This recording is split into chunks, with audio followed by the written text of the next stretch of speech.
She was just trying to survive. A single mother from Brooklyn, working as a live-in maid halfway across the world. When the little girl looked up at her with tear-filled eyes and whispered, "Be my mother," she laughed it off. It was just a child's innocent plea, or so she thought.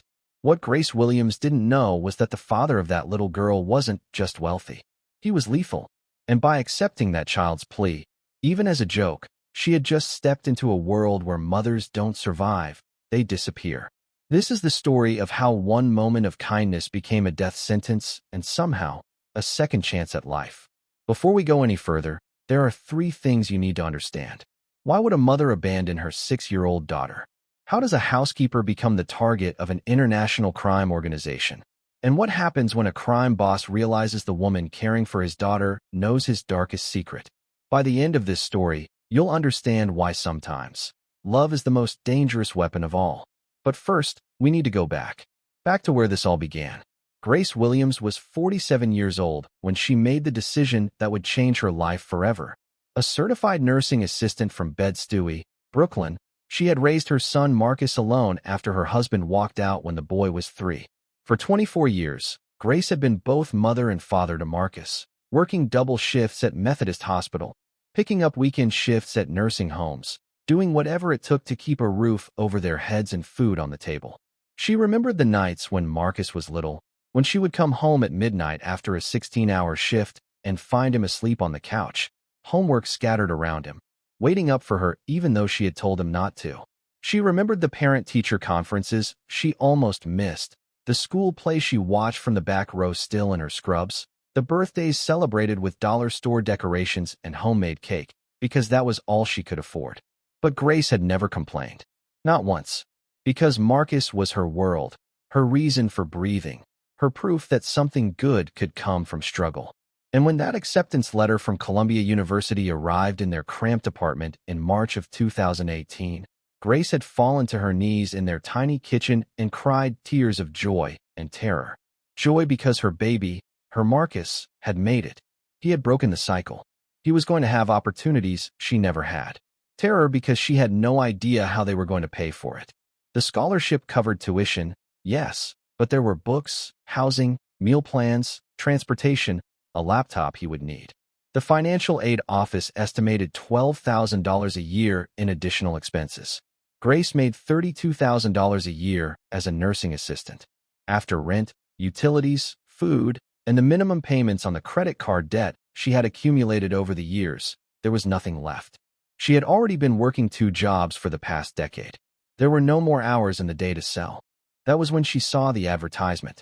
It was late one night in August, 3 weeks before Marcus was supposed to start at Columbia. Grace was sitting at her kitchen table, surrounded by loan applications she didn't qualify for, her laptop open to job search websites, desperately looking for anything that paid more than what she was making. The advertisement appeared in the sidebar of a caregiver job board she had been scrolling through. Live in domestic position. Seoul, South Korea. Private estate. For $1,000 monthly plus room and board. 2-year contract. Immediate placement. Grace had stared at that advertisement for a long time. For $1,000 a month. That was $48,000 a year. More than she currently made working 2 jobs. In 2 years, she could save nearly all of it since room and board were included. That would be enough to secure Marcus through college, enough to pay off her debt, enough to finally breathe. Seoul was on the other side of the world. She spoke maybe 10 words of Korean, most of them from watching Korean dramas with her neighbor Miss Chun. She had never been further from New York than a weekend trip to Maryland for her aunt's funeral. The thought of being that far from Marcus terrified her. But Marcus would be in school anyway, consumed with classes and studying and building his future. He wouldn't need her hovering over him like she had done for 18 years. He needed to grow up, to become independent. And she needed to make this sacrifice so that his future was secure. Grace applied that night, convincing herself it was a long shot, that nothing would come of it. But 2 days later, she received a video call interview from an agency representative. 3 days after that, she had a contract in her email. 1 week later, she had a plane ticket to Seoul departing September 1st. Marcus had tried to talk her out of it. He stood in their kitchen, his 6-foot frame towering over her now, his face twisted with worry that made him look so much older than 18. "Mom, I can take a gap year. I can work and save up. You don't have to go halfway around the world for me. But Grace had held his face in her hands and told him what she had told him his entire life. Everything I do for you. This is not up for discussion. I will be fine. You will be fine. 2 years will pass before we know it, and when I come back, we will both be exactly where we are supposed to be. She had hugged him at JFK Airport on the morning of September 1st, 2018, holding on longer than she should have, breathing in the smell of his cologne mixed with the cocoa butter lotion he had been using since he was 12. Be good, she had whispered. Make me proud. He had whispered back, I already am good. You made me this way. And then she had walked through security, forcing herself not to look back. Because if she looked back, she would turn around, and she could not turn around. Marcus needed this. She needed this. Everything was going to be fine. The flight to Seoul took 14 hours. Grace spent most of it awake, her mind racing with questions she had not allowed herself to ask before. What kind of family was she going to work for? The agency had been vague, saying only that the employer valued privacy and preferred not to disclose details until after arrival. That should have been a red flag, but Grace had been so focused on the money, so desperate to make this work, that she had not pushed. Now, 30,000 feet above the Pacific Ocean, she wondered what she had gotten herself into. The agency representative who met her at Incheon International Airport was a stern-looking Korean woman in her 50s named Mrs. Park. She spoke English with a crisp British accent and carried herself with the efficiency of someone who did not tolerate nonsense. She looked Grace up and down, seemed to approve of what she saw, and gestured toward a black luxury sedan waiting at the curb. No small talk. No welcome to Korea. Just a silent 40-minute drive through Seoul's glittering skyline into an affluent neighborhood Grace would later learn was called Gangnam. The estate was not what Grace had expected. She had imagined something nice, certainly, given the salary. But this was not nice. This was obscene. The property was surrounded by high walls topped with security cameras, with guards stationed at the gate who checked Mrs. Park's credentials before allowing them through. The house itself was a sprawling, ultra-modern mansion of glass and steel and stone, perched on a hillside with views of the city below. The driveway alone was longer than the entire street Grace had grown up on. As they pulled up to the main entrance, Grace felt her stomach twist with anxiety. What kind of people lived like this? And more importantly, what kind of people needed a housekeeper from Brooklyn when they could clearly afford anyone in the world? Mrs. Park led her inside, through a foyer with marble floors and a chandelier that probably cost more than Grace's entire apartment building. The interior was cold, modern, more like a museum than a home. Everything was white and gray and spotless, as if no one actually lived there. Mrs. Park walked quickly, her heels clicking on the stone floors, and Grace struggled to keep up while taking in her surroundings. They ended up in a stark office where Mrs. Park finally turned to face her. Let me be very clear about your role here, Mrs. Park said. You have been hired to care for the child of this household. The child is 6 years old. She does not speak. She does not eat well. She has had 14 caregivers in the past 2 years. None of them lasted more than 3 months. Your job is to try to reach her where others have failed. You will follow the schedule I provide. You will not deviate from that schedule. You will not ask questions about the family. You will not discuss the family with anyone outside this household. You will not leave the property without permission. You will not use your phone to take photographs or videos anywhere on the grounds. Do you understand? Grace had nodded, feeling increasingly unsettled.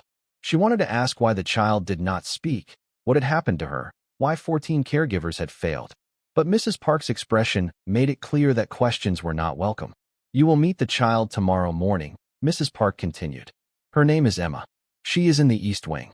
You will have tonight to settle into your quarters and review the household rules. Your room is on the 3rd floor, staff wing. Meals are provided in the staff kitchen. You do not eat with the family. You do not enter the West Wing under any circumstances. The master of the house values his privacy. You will likely never see him. If you do encounter him, you will not speak unless spoken to. Is all of this clear? Yes, ma'am, Grace had said, because what else could she say? She had signed a 2-year contract. She was on the other side of the world. She needed this job. Mrs. Park had handed her a thick binder of rules and protocols, shown her to a small but comfortable room on the 3rd floor, and left her there. Grace had sat on the edge of the bed, in this strange room, in this strange house, in this strange country, and wondered what she had done. But then she thought of Marcus, starting his first week at Columbia, living in a dorm with meal plans and textbooks and a future. She thought of the $4,000 that would hit her account at the end of the month. She thought of the 2 years stretching ahead of her and told herself she could do this. She had survived worse. She could survive this. That night, Grace had unpacked her small suitcase, arranged her few belongings in the sparse room, and looked through the binder Mrs. Park had given her. Most of it was standard household rules, but there were odd things too. A list of rooms that were off-limits. Instructions not to answer the door or speak to any visitors. A section about security protocols in case of emergency that seemed far more detailed than necessary for a private home. Grace pushed the unease down. Rich people were strange, she told herself. They had different rules. This was just how their world worked. Before we dive deeper, let us know in the comments where you are watching from. We would love to hear from you, and don't forget to hit that subscribe button so you never miss any of our upcoming videos. The next morning, Grace met Emma for the first time. Mrs. Park led her to the east wing, down a long hallway lined with doors, and stopped at one near the end. "The child is inside," Mrs. Park said. "Good luck."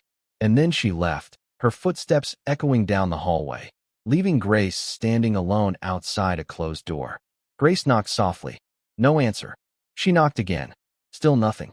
Finally, she opened the door and stepped inside. The room was large and beautiful, decorated in soft pinks and whites, with a canopy bed and shelves full of expensive toys and books. But it felt empty, unlived in, as if it were a display room in a furniture store rather than a child's bedroom. And in the corner, sitting on the floor with her back against the wall, was Emma. She was tiny, painfully thin, with long dark hair that fell around her face. She was wearing a white dress that looked expensive and uncomfortable, and she was staring at nothing, her expression blank. She did not look up when Grace entered. She did not acknowledge Grace's presence at all. Grace felt her heart break a little. She had worked with children her entire career, children who were sick, children who were scared, children who were alone. But there was something about this little girl that cut through all of Grace's professional detachment. This child was not just sad. She was hollow. "Hey there, sweetheart," Grace said softly, keeping her distance, not wanting to overwhelm her. "My name is Grace. You must be Emma." No response. The child did not even blink. Grace lowered herself to the floor, sitting cross-legged a few feet away from Emma. "You know what? I have a son. He is grown now, but when he was about your age, he used to get real quiet too when he was sad. Wouldn't talk to nobody. Would just sit in his room and stare at the wall. Used to scare me half to death." Emma's eyes shifted, just slightly, in Grace's direction. It was barely perceptible, but Grace caught it. "So I would sit with him," Grace continued, keeping her voice gentle. "I would not make him talk. I would not make him do anything. I would just sit there with him. Sometimes I would read to him. Sometimes I would tell him stories. Sometimes we would just sit in silence. And eventually, when he was ready, he would start talking again. And I would listen. That is all. I would just listen." Grace waited. Emma did not respond, but she did not look away either. That was something. That was progress. For 3 weeks, this was Grace's routine. She would arrive at Emma's room every morning at 7. She would greet her, talk to her gently, try to engage her in small ways. She would prepare meals that Emma would not eat. She would read books that Emma would not acknowledge. She would sit on the floor and tell stories about Marcus, about Brooklyn, about anything she could think of, while Emma stared at walls or out the window or at nothing at all. The other staff members watched Grace with a mixture of pity and amusement. They had seen this before. 14 times before. Every new caregiver came in convinced they would be the one to break through, and every one of them left defeated within weeks. But Grace was not like the other caregivers. Grace had spent 2 decades raising a black son in America. She had spent 20 years working with sick and dying patients who could not speak, could not respond, could not show any sign that they knew she was there. Grace knew how to be patient. Grace knew how to wait. Grace knew how to love people who could not love her back. And so she kept showing up, kept talking, kept trying. She would make Emma breakfast every morning, beautiful plates of fruit and toast and eggs arranged like smiley faces. Emma would not touch them. Grace would read her books, doing all the character voices, making herself silly and animated. Emma would not react. Grace would brush Emma's hair, gently working through the tangles while humming old gospel songs her grandmother used to sing. Emma would sit perfectly still, like a doll. But Grace noticed things. Small things. She noticed that Emma's eyes would track her movements sometimes when she thought Grace was not looking. She noticed that Emma would lean into her touch, just slightly, when Grace brushed her hair. She noticed that the books Grace read aloud, the ones Emma seemed to like, would be moved from the shelf to Emma's bed by the next morning. Emma was listening. She was watching. She was there, somewhere behind those hollow eyes. She was just too afraid, or too hurt, or too lost to come out. Grace could wait. Grace could be patient. Grace had all the time in the world. It was Grace's phone call with Marcus that changed everything. Grace had been in Korea for a month, and she video called Marcus every few days, usually late at night Korea time, which was morning in New York before Marcus's classes. She treasured these calls, seeing his face, hearing his voice, knowing he was doing well. On this particular night, Grace was in her small room on the third floor, sitting on her bed with her laptop propped on her knees. Marcus's face filled the screen, and he was grinning that bright, beautiful grin that had been getting him out of trouble since he was 2 years old. "Mom, you are not going to believe what happened in my sociology class today," Marcus said, launching into a story about a debate he had gotten into with his professor about systemic inequality. Grace listened, laughing, interjecting with questions, her heart so full it hurt. This was why she was here. This moment. Her son, thriving, growing, becoming the man she had always known he could be. "Baby, I miss you so much," Grace said when he finished his story. "You eating right? You know you've got to eat vegetables, not just those ramen noodles." "Mom, I am fine. I am not 6 anymore. You will always be my baby. I do not care if you are 60. I will still be asking you if you ate your vegetables." They laughed together, and Grace felt tears prick her eyes. She missed him so much it was a physical ache, but she was also so proud she could barely contain it. They talked for another 20 minutes, about his classes, his roommate, the city, everything and nothing. And Grace did not notice, at first, the small figure standing in her doorway. It was Marcus who noticed first. "Mom, I think you have got company," he said, nodding toward something off-screen. Grace turned and nearly jumped. Emma was standing in the doorway of Grace's room, in a white nightgown, her hair messy from sleep, staring at the laptop screen. How long had she been there? "Hold on, baby," Grace said to Marcus. She turned to Emma, concerned. "Hey, sweetie, you okay? You need something?" Emma did not answer, but she did not run away either. She took a step into the room, her eyes fixed on Marcus's face on the screen. "Who is that?" Emma whispered. It was the first time Grace had heard her voice. It was small and hoarse, as if she had not used it in a very long time. Grace felt her breath catch. "That is my son, Marcus," Grace said gently. "He lives in New York. I was just talking to him." "Can I see?" Emma asked. Grace glanced at the screen, at Marcus, who looked just as surprised as she felt. Marcus recovered first, giving Emma a little wave. "Hey there. You must be the kiddo my mom has been telling me about." Emma moved closer, climbing onto the bed next to Grace, staring at the screen with wide eyes. "You are her son?" Emma asked. "Yep. Have been for 18 years. She is stuck with me." "Do you love your son?"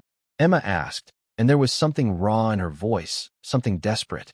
Grace felt tears spring to her eyes. "More than anything in this world," Grace said firmly. "Nothing and nobody could ever change that. He is my heart walking around outside my body. You understand?" Emma nodded slowly, absorbing this. "And he loves you?" Marcus answered this time, his voice gentle. "More than anything. My mom is the best person I know. She has always been there for me, no matter what. I am the luckiest guy in the world." Emma was quiet for a long moment, and Grace could see her processing this, trying to understand it. Then she said, in a voice so small Grace almost missed it, "My mommy loved me. But she went away. Everyone goes away." Grace's heart shattered. She wrapped her arm around Emma's small shoulders, pulling her close. "Oh, baby, I am so sorry." Emma leaned into her, and Grace could feel her trembling. "They always leave," Emma whispered. "All of them. They promise they will stay, and then they leave." "I am not leaving," Grace said firmly. "I promise you, I am not leaving." "You promise?" "I promise, sweetheart." Emma was quiet again, and then she asked, "Will you be my mother?" Grace felt the words hit her like a physical force. She thought about Mrs. Park's warnings, about the rules, about keeping professional distance. But she looked at this tiny broken child who had finally found her voice, and Grace could not find it in herself to say no. She could not wound this child any more than she had already been wounded. So Grace hugged her closer and said, "Yes, baby. I will be your mother. I will be your American mama. How about that? You promise?" Emma asked again, and Grace could hear the fear in her voice, the certainty that this too would be taken away. "I promise," Grace said, and she meant it with every fiber of her being. What Grace did not know was that someone else had witnessed this exchange. What Grace did not know was that Emma's father, the master of the house that she had never met, had arrived home that evening. That he had walked past the staff wing on his way to his private quarters. That he had heard voices and stopped outside Grace's open door. That he had watched, unseen, as his daughter climbed into a stranger's bed and asked that stranger to be her mother. That he had heard Grace say yes. And what Grace definitely did not know was that the man standing in that hallway, watching his daughter smile for the first time in 2 years, was not just a wealthy businessman. He was one of the most dangerous men in South Korea. His name was not known to the public, not really. He operated through shell companies and proxies and offshore accounts. But in certain circles, very specific circles, his name was spoken in whispers. He controlled real estate developments that were fronts for money laundering. He owned nightclubs and hotels where illegal transactions happened in back rooms. He had politicians in his pocket, police chiefs on his payroll, judges who owed him favors. He was untouchable because he made himself untouchable. And the only weakness he had ever had, the only thing in his entire life he had ever truly loved, was his daughter. Emma's mother had been his wife, a woman he had married for strategic reasons and ended up loving despite himself. She had been smart and beautiful and strong, and she had given him Emma. But she had also learned too much, had seen too much, had asked too many questions. And when she threatened to leave, to take Emma and disappear, to go to the authorities with everything she knew, he had been faced with an impossible choice. Let her destroy him, or make sure she could never speak. He had chosen survival. He always chose survival. The official story was an accidental overdose. Tragic. Sudden. The wife of a prominent businessman, struggling with depression and prescription medication. A preventable death. People sent flowers. Attended the funeral. Moved on. But Emma knew. Children always know. Emma had not seen it happen, but she had heard the arguments. Had seen her mother's fear. Had watched her father's face the morning they found her mother's body, and had seen something there that terrified her. And Emma had stopped talking. Stopped eating. Stopped being a child. She had retreated so far inside herself that 16 therapists, for child psychologists, and 14 nannies had failed to bring her back. He had started to accept that his daughter was broken beyond repair. That in saving himself, he had destroyed the only thing he truly cared about. And then Grace Williams walked into his house. A 47-year-old nursing assistant from Brooklyn who knew nothing about his world, his business, his reputation. A woman who sat on floors and sang gospel songs and made silly faces while reading books. A woman who talked to his unreachable daughter like she was a real person. A woman who, impossibly, had gotten Emma to speak, to smile, to hope. He had stood in that hallway for a long time, watching through the cracked door as Emma fell asleep against Grace's shoulder while Grace continued her video call with her son, her voice low and soothing, her hand stroking Emma's hair. And he had made a decision. Grace Williams was not leaving. Emma needed her. Emma had chosen her. And what Emma needed, Emma got. No matter what it took. Grace noticed the changes the next day. More security cameras appeared in the hallways. Guards that had been stationed outside now patrolled inside. Her phone, which she had been allowed to keep in her room, was confiscated. For your security, Mrs. Park explained. The property has been experiencing threats. All staff personal devices must be kept in the office safe. You may access it during designated times to contact your family. Grace had not liked it, but she had not argued. Rich people were paranoid, she told herself. This was probably standard. But then her passport disappeared from her room. Then she was told she could no longer leave the property, not even for a walk around the neighborhood. Then her credit card stopped working. I am sure it is just a security freeze, the bank representative had said when she called from Mrs. Park's office phone. These things happen with international transactions. We will sort it out. But they did not sort it out. And Grace started to realize that something was very wrong. She tried to talk to Mrs. Park about it, but Mrs. Park suddenly became hard to find, always busy, always somewhere else. Grace tried to talk to other staff members, but they avoided her eyes, spoke to her in clipped voices, hurried away. It was as if she had become contaminated somehow. Dangerous to be near. Grace thought about Marcus, about her apartment in Brooklyn, about her old life that suddenly felt very far away. She thought about running, but where would she run to? She did not speak the language. She had no money, no passport, no way to get home. She was trapped, and she was starting to understand that this was intentional. It was 2 weeks after Emma had asked Grace to be her mother that Grace finally met the master of the house. She was summoned to his office, a room she had never been allowed to enter before, by a staff member who looked at her with something like pity. Grace's hands were shaking as she walked down the long hallway toward the West Wing. She did not know what was about to happen, but every instinct she had was screaming danger. The office was massive, all dark wood and leather and floor-to-ceiling windows overlooking the city. And behind a desk the size of Grace's bedroom was a man she had never seen before. He was younger than she expected, maybe late 30s, with the kind of face that belonged on magazine covers. Handsome in a way that was almost unreal. He was wearing an expensive suit, and when he looked up at her, his eyes were cold and calculating.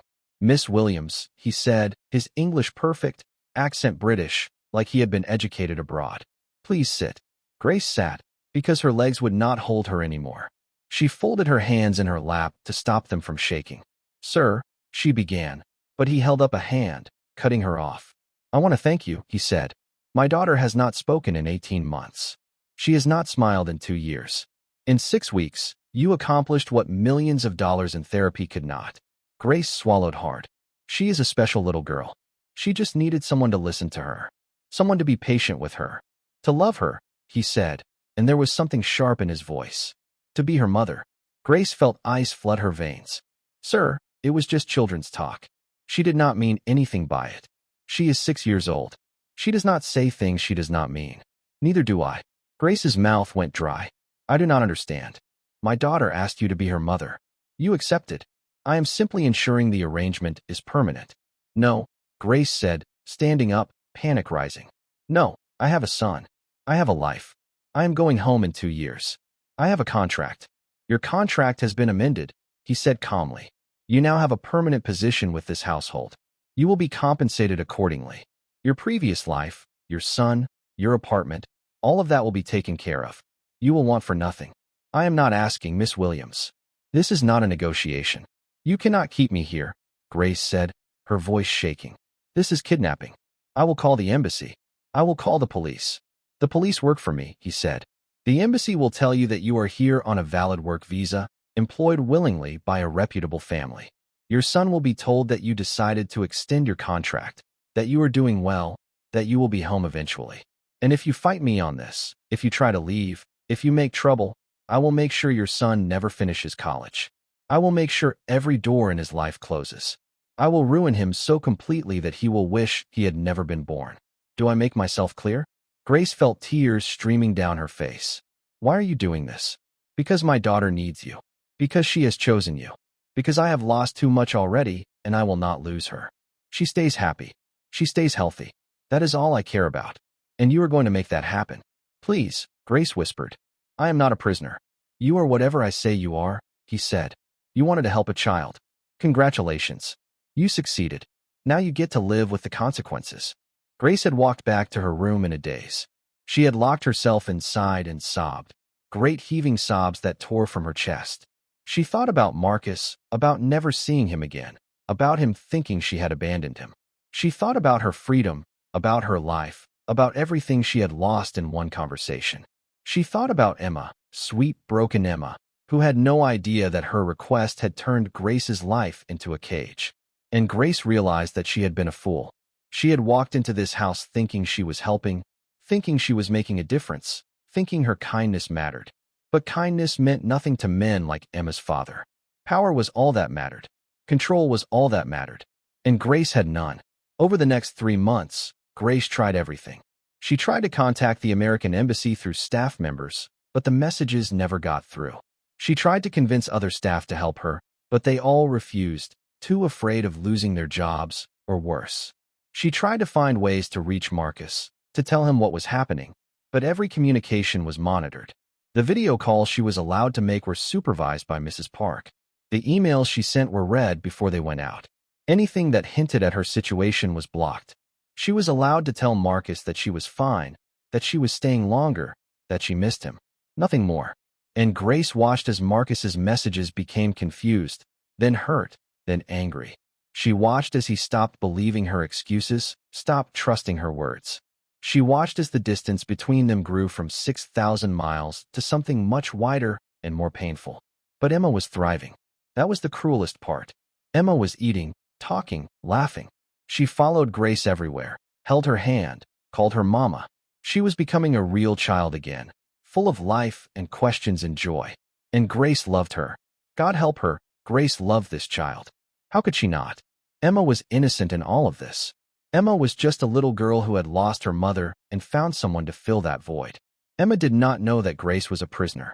Emma did not know what her father had done. Emma just knew that she finally had someone who would not leave her. And Grace could not bring herself to destroy that. Even as she plotted ways to escape, even as she lay awake at night thinking about Marcus and freedom and home, Grace could not imagine the look on Emma's face if she left. Could not imagine being the next person to abandon this child. So Grace stayed. Not because she wanted to, but because she did not know what else to do. It was 5 months into her captivity when Grace found it. She was cleaning Emma's room, something she did every afternoon while Emma was having her tutoring session. She was dusting the bookshelf when her hand brushed against something odd, a gap between the shelf and the wall. Grace frowned, pressed harder, and felt the shelf shift slightly. It was not attached properly. Grace glanced at the door, making sure no one was coming, and then carefully pulled the shelf away from the wall.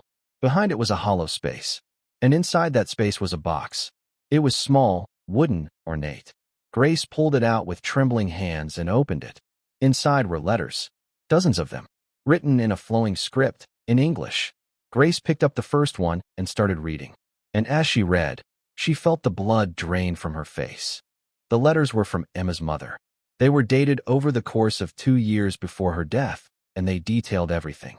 Her husband's criminal empire, the politicians he bribed, the judges he bought, the people who had threatened him and disappeared, the money laundering operations, the fronts, the violence, everything. Emma's mother had been documenting it all, writing it down, gathering evidence. The letters explained that she had planned to leave, to take Emma and run, to turn over everything she knew to the authorities. But she had been afraid. Afraid of what he would do if he found out. Afraid that she would not be fast enough, smart enough, careful enough. The last letter was dated 2 days before her death. Tomorrow we leave, it read. Emma and I will be free. I have copies of everything, account numbers, recordings, photographs. I have made sure that even if something happens to me, the evidence will get out. He will pay for what he has done. We will be safe. He will never find us. Grace's hands were shaking so hard she could barely hold the paper. Emma's mother had been planning to expose him. And somehow he had found out. Somehow he had stopped her. This was not an accidental overdose. This was murder. And Emma's mother had known it was coming. Grace carefully folded the letters and put them back in the box. Her mind was racing. This was evidence. Real evidence. This could bring him down. This could end his control, his power, his ability to keep her here. But it could also get her killed. Grace thought about Emma's mother, brilliant and brave and dead. She thought about what happened to people who threatened men like Emma's father. She thought about Marcus, about how he would never know what happened to her if she disappeared. And she put the box back in its hiding place behind the shelf. Not yet, she told herself. Not until she had a plan. Not until she knew she could survive it. But Grace started paying closer attention after that. She watched Emma's father when he was home, which was not often. She listened to his phone conversations when he thought no one was around. She learned the patterns of the security, the rotations of the guards, the blind spots in the cameras. And she waited. She waited for 3 more months. And then one night, Emma's father called her to his office again. Grace went, her heart pounding, wondering if he had found out about the letters, if this was the end. But when she entered his office, he looked different. Tired. Almost human. Sit, he said, and Grace sat. My daughter calls you Mama now, he said. It was not a question. Yes, Grace said quietly. Does it bother you? Grace wanted to say yes. Wanted to scream at him that everything about this situation bothered her, that he had stolen her life, that she hated him. But she looked at his face and saw something there she had not seen before. Pain. Real pain. It bothers me that she feels like she needs to replace her mother, Grace said carefully. Her mother loved her. She should not have to forget that. I know, he said quietly. And that admission, that tiny crack in his armor, gave Grace courage. Did you kill her? Grace asked. The question hung in the air between them, heavy and dangerous. Emma's father looked at her for a long time. He could have had her killed for asking. Could have made her disappear like he had made others disappear. But instead he said yes. Grace felt tears spring to her eyes. Why? Because she was going to destroy me. Because she knew too much. Because I chose survival over love. I have made many terrible decisions in my life, Miss Williams. That was the worst one. Why are you telling me this? Grace whispered. Because you asked. Because I am tired of lying. Because you are the first person who has looked at me like I am human in a very long time. Grace was silent for a long moment. Then she said, Emma knows. Not the details. But she knows. I know, he said. That is why she stopped talking. That is why she stopped living. That is why she needed you. He stood up, walked to the window, looked out at the city lights. I cannot undo what I did. I cannot bring her mother back. But I can make sure Emma is happy. That she is safe. That she has someone who loves her. That is you, Miss Williams. You are the only good thing I have done in years. Grace felt a strange shift happening in the room. This man was a monster. A murderer. A criminal. But he was also a father. A broken father who had destroyed his own family and was trying desperately to put the pieces back together. It did not excuse what he had done. Nothing could excuse that. But it made him human. And humans could be reasoned with. I want to go home, Grace said quietly. I want to see my son. I want my life back. I know, he said. I cannot let you go. Emma would not survive it. She has already lost one mother. If she loses you too, she will never recover. Then let me bring Marcus here, Grace said. Let him visit. Let him see that I am okay. Let me have that. He turned to look at her, considering. If he comes here, he will see things. He will ask questions. He will want to take you away. He can sign a non-disclosure agreement. He can be watched. I do not care. I just need to see my son. Please. I am begging you. Emma's father was quiet for a long time. Then he said, I will think about it. And that was the beginning of something Grace had not expected. An understanding. Not a friendship. Never that. But a recognition that they were both trapped by their love for their children. Both prisoners of their own choices. Over the next year, things changed slowly. Emma's father allowed Marcus to visit for 2 weeks in the summer. It was supervised, controlled, but it was something. Marcus had been angry at first, confused about why his mother could not just come home. But he saw how Grace looked at Emma, how Emma clung to Grace, and he understood in a way that Grace could not explain. Mom, that little girl needs you, he had said on his last night there. I get it now. I do not like it, but I get it. Grace had cried in his arms. This man who had once been her little boy. Her passport was returned. Her credit cards started working again. She was allowed to leave the property, though she was always followed by security. She could video call Marcus whenever she wanted, without supervision. She was not free, but she was not quite a prisoner anymore either. And through it all, Emma bloomed. She was 8 years old now, bright and funny and healing. She talked about her mother sometimes, asked questions that Grace answered as honestly as she could. She knew her father was complicated, knew that he did bad things, but she also knew he loved her in his broken way. She had Grace and Marcus when he visited, and that was enough. Grace had been in Korea for 2 years when she finally made her decision about the letters. She went to Emma's room one night after everyone was asleep, pulled out the box, and read through the letters one last time. This evidence could destroy Emma's father, could bring him to justice, could free Grace completely, but it would also destroy Emma. The child would lose her father, the only blood family she had left. She would end up in foster care or with distant relatives who did not know her, did not love her. She would lose everything all over again. Grace thought about justice, about right and wrong, about what Emma's mother would have wanted. And then Grace took the letters, took the box, and burned everything in the estate's incinerator. She watched the papers curl and blacken and turn to ash, watched the evidence disappear, watched her chance at freedom go up in smoke. Because sometimes love means choosing someone else's happiness over your own justice. Sometimes love means forgiving the unforgivable. Sometimes love means staying when every instinct tells you to run. Grace Williams is still in Korea. It has been 7 years now. Emma is 13, a bright, confident teenager who wants to be a doctor. Marcus visits twice a year, and Emma adores him like a big brother. He graduated from Columbia last year, and Grace was there to watch him walk across that stage, Emma's father having arranged everything. Emma's father is still one of Korea's most powerful men. He still does terrible things in the shadows. But he has never threatened Grace again, never raised his voice to her. He respects her in a way he respects few people. Because Grace had the power to destroy him and chose not to. Because Grace chose his daughter over revenge. Because Grace understood something that he had forgotten. That love, real love, requires sacrifice. Grace is not happy, not in the way she imagined her life would be. She misses Brooklyn. She misses her freedom. She misses the version of her life where she made her own choices. But when Emma hugs her and calls her mama, when Emma laughs at dinner, when Emma talks about her dreams for the future, Grace knows she made the right choice. Not the easy choice, not the fair choice, but the right one. Because sometimes the greatest act of love is not saving someone from their circumstances. It is staying with them in the middle of it. It is being the constant when everything else is chaos. It is being the mother a child needs, even when it costs you everything. That is the story of Grace Williams.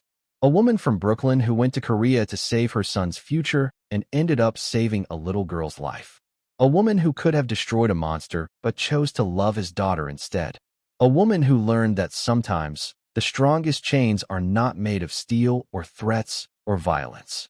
They are made of love. And those chains, more than any others, are impossible to break. So what would you have done? Would you have burned the evidence like Grace did? Would you have chosen love over justice? Would you have stayed, or would you have found a way to run? Leave your answer in the comments below. Tell us where you are watching from. Tell us your story, because that is what we do here. We tell true stories about real people facing impossible choices. Stories that make you think, that make you feel, that make you question what you would do in the same situation. And if you want to hear more stories like this, stories that will stay with you long after the video ends, hit that subscribe button, because we have got dozens more coming. Stories about love and loss and sacrifice and survival. Stories about ordinary people in extraordinary circumstances. Stories that prove, over and over again, that truth is always stranger and more powerful than fiction. Thank you for watching. Thank you for listening. And remember, every person you meet is fighting a battle you know nothing about. Be kind. Always.